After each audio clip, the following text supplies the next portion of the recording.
Tužna vijest potresla je Kalesiju i mnogo šire područje. Na bolji svijet preselio je Zuhdija Karić, poznatiji kao Zuks, ugledni privrednik, sportski radnik i čovjek kojeg je cijela zajednica poznavala po dobroti, radu i nesebičnoj podršci drugima. Zuhdija Karić, rođen 1977. godine, preminuo je iznenada u 49. godini života. Prema dostupnim informacijama pozlilo mu je tokom rekreativne fudbalske aktivnosti. Ljekari sumnjaju na infarkt, a uprkos brzoj reakciji, njegov život nije bilo moguće spasiti.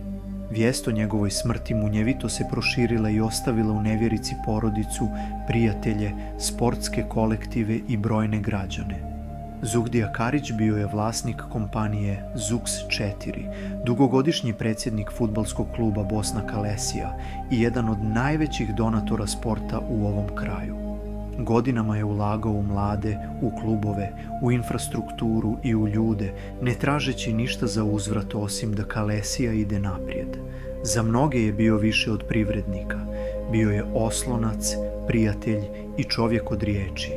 Društvene mreže preplavljene su porukama oproštaja.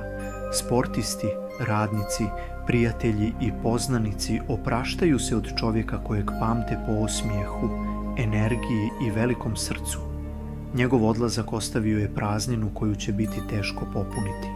Dženaza namaz rahmetli Zuhdiji Kariću klanjat će se u ponedjeljak, 2. februara, poslije ikindije namaza kod džamije u Hajvazima u Čapardama.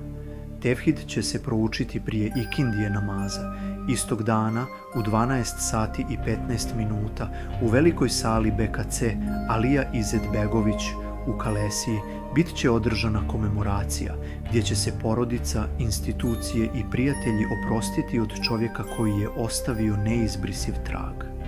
Ožalošćeni su majka, supruga, sinovi, braća, sestre i brojna rodbina i prijatelji.